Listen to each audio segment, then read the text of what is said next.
Good Wednesday morning to you. As we continue to focus on identity, today I want to talk about how others see us.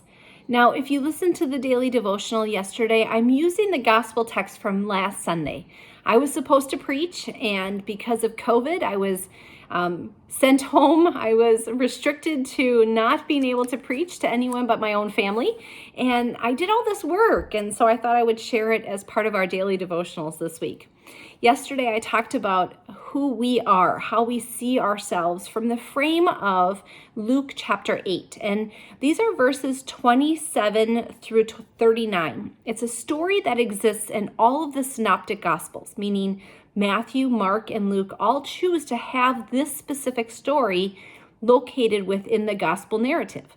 So it must be important if all three of them decided to have this story there. Yesterday, as we talked about who are we, who am I, who are you, we took a moment to reflect on our own personal identity. Today, I want to shift that and think about, who do others see you? You know, we live in such a communal society, and unfortunately, maybe we place too much emphasis on how others see us. Certainly, that's the criticism of social media, that people can present their life as if it's a certain way, and that's only an aspect of their life, not the totality of it. So you might be following someone on Facebook, on Instagram, and you might see, all these wonderful pictures of smiling kids or perfectly placed makeup and hair and clothing, and you might look at yourself and think, I'm lesser of a person because I don't look like that, or I think lesser of myself because I don't have everything put together. That's the danger of our society today, is that we care more about what other people think than what we see in ourselves. So when we think about our identity, it's actually really important and probably pretty necessary to think about, how do others see us? By the way, because I'm on COVID quarantine, I've chose to not do my hair, and I have very little makeup on, just to prove that, real people exist in the world and not everything is polished all the time. If you look at this text in the Gospel of Luke chapter 8, we have this crazy guy who encounters Jesus. And yesterday we focused on who he was, how he saw himself, and how he presented himself to Jesus. Today I want to just highlight how the townspeople see him. This guy, he's living in the tombs. He's erratic in his behavior. What we read is that for many times the demons seized this man, and the townspeople, he was kept under guard and bound with chains and shackles. But he would break the bonds and be driven away by the demons into the wild. So the townspeople had a certain expectation that he wasn't going to change, that this is how he was. And they tend to put him in a box, right? He was crazy, he was wild, there was no hope for him. So when they could capture him, they would tie him down and try to minimize his effect on their community. It's an interesting perspective to the story if you think about who the people around this man viewed him as. Really, there was no hope with them that he would change. There was no hope with them that things could be different. They had no faith that God would show up. And I wonder sometimes, when it comes to our lives, who we surround ourselves with impacts our faith. It impacts how we see ourselves. It impacts how we see God. If we are surrounded by people who are loving and encouraging and uplifting, well, we tend to have the ability to see the bigger perspective. We tend to have the ability to look at a bigger picture. If we surround ourselves with people who are discouraging, who are down and out, who are struggling with life, it's easy for us to get caught.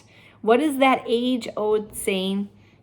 Misery loves company. And we know that in the world today, right? You get talking with a bunch of people and you start talking about high gas prices and the war in Ukraine and the stock market, and it doesn't take many steps before everyone is talking and lamenting about how hard life is. Now, I don't disagree with any of the challenges that we face, but when we get caught up in that, do we then fail to see how God's at work in the difficulty? Do we fail to see God's blessings, the abundance of how God works through the struggles and the challenges we face? Who others see us, how others see us, who we surround ourselves with, impacts our identity almost as much as our own opinions of ourselves. In fact, have you ever had a situation where you were feeling really good, and yet one discouraging comment after another left you feeling like you were not successful, you were not finding a way forward, you were just stuck in a rut that had no end? See, it's important to think about how the people around us either build us up or tear us down. It's important to think about how the people around us help to support our identity, help to encourage growth and self-awareness and self-development, or how those people limit us. Because it does change how then we see God at work in our identity.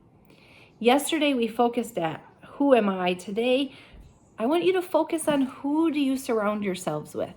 Maybe today's another great day to make a list. What are the positive characteristics or qualities you look for in people? What are the challenges that somehow you don't know what to deal with in others around you? Who are the people that are building you up? Who are the people that are more of a challenge?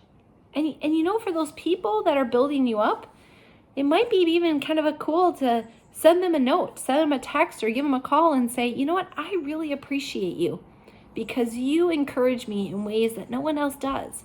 You help me to see something bigger and better like no one else can.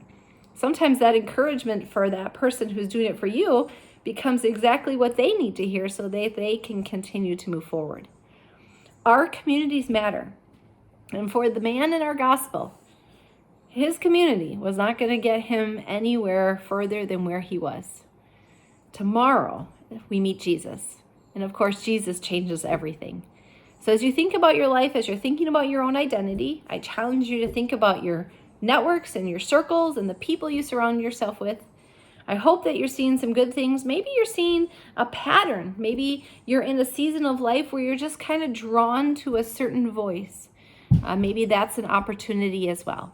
So hopefully this is good reflection of who do you surround yourself with whom are you listening, and how is that challenging who you see yourself as or how you see yourself. And tomorrow we get to Jesus. Have a great Wednesday.